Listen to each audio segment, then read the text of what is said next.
Hi there everybody, Bald&curious here. So today what I want to do, I'm going to be shooting my Chiappa rhino again.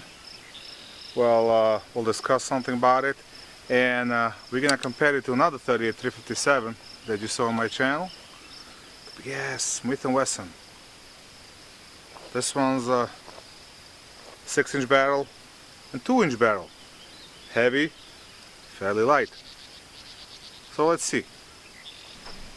Okay, for all those safety Nazis, they gave me a hard time. There's about 200-foot backstop over here. There's backstop to the side. There's nothing to this side. There's like an old storage building, and there's a house that I can't even hit from here, even if I tried, because it's behind the hill. So we're fairly safe. Even if I do any of this shit, you know, there's no chance of me hitting anybody. So let's do. We'll go 3 rounds, Smith&Wesson versus Chiappa, double action.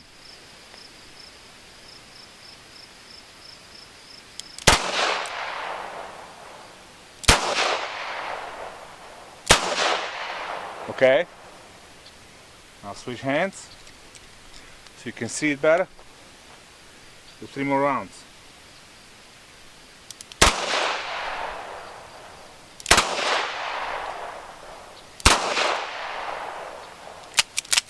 Okay, we empty. Now, let's do the same thing with the 357.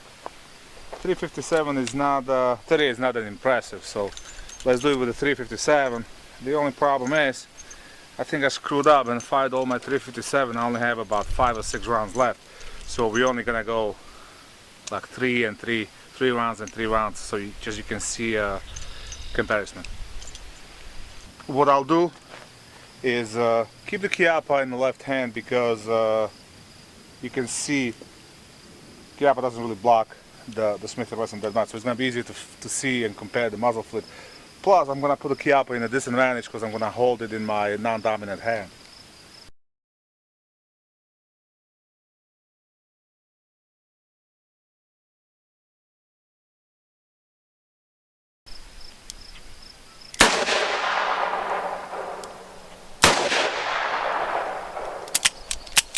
I don't know if you can tell on the camera as well as I can tell from feeling it, but you can definitely feel less, I wouldn't say recoil is still the same, but significantly less muzzle flip with the Chiappa. And that's, you know, really not comparing apples to apples. I mean, if I'd be shooting a real 2-inch snubby, then it would be even more violent. I mean, 357 is not really that pleasant to shoot one-handed. Okay, now let's talk concealment. Everyday carry. I don't really carry the gun on me all the time, partly because I'm in the New York state, the way the restrictions work over here, partly is because of my job, and you know, some rich folks I work for are not really that gun friendly. But regardless, as you can tell, you know, all I have is a shirt. You know, the gun conceals fairly nice. You know, a little heavier shirt will probably work better, but it's right there and ready to go.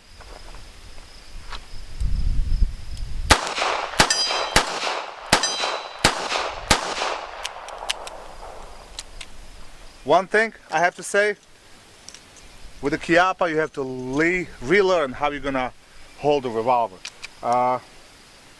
With my Smith&Wesson I usually just tuck the thumb down and it was like this. With this it's not that comfortable, and you're shooting from the bottom of the bottom cylinder, so you gotta be careful. So I found myself doing one of these. Actually works better for me. It gives me room to move my trigger finger. If I do one of these, I usually wind up with a thumb right here, and that interferes. So this way I found that works really good for me. So I had one 357 cartridge left. So what I did is mix it up with the 38s, and I'm gonna fire 6 shots. This time I'm not gonna know which one's 38, which one's 357. So I just want to see if I'm I'm getting myself psyched and I hold the gun tighter when I'm shooting 357 opposed to shooting 38. So let's see.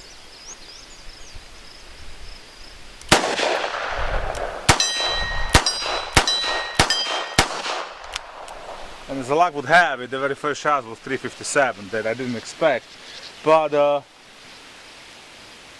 felt good. In general, if you like revolvers, you're gonna like this gun.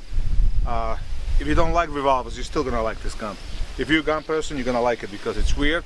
It's weird enough to strike a conversation with anybody when you start talking about this, and it's a good shooting gun. It's real pleasure, real fun to shoot. I'm gonna say that at least the feeling of it, the 357s feel more pleasurable shooting out of this than shooting out of the big Smith I have. Don't ask me why, it's just a personal feeling. Alright, on a second note, I hope you like this video. I actually borrowed my friend's DSLR camera. This is an older model, it's just something I'm trying. I bought a shotgun mic.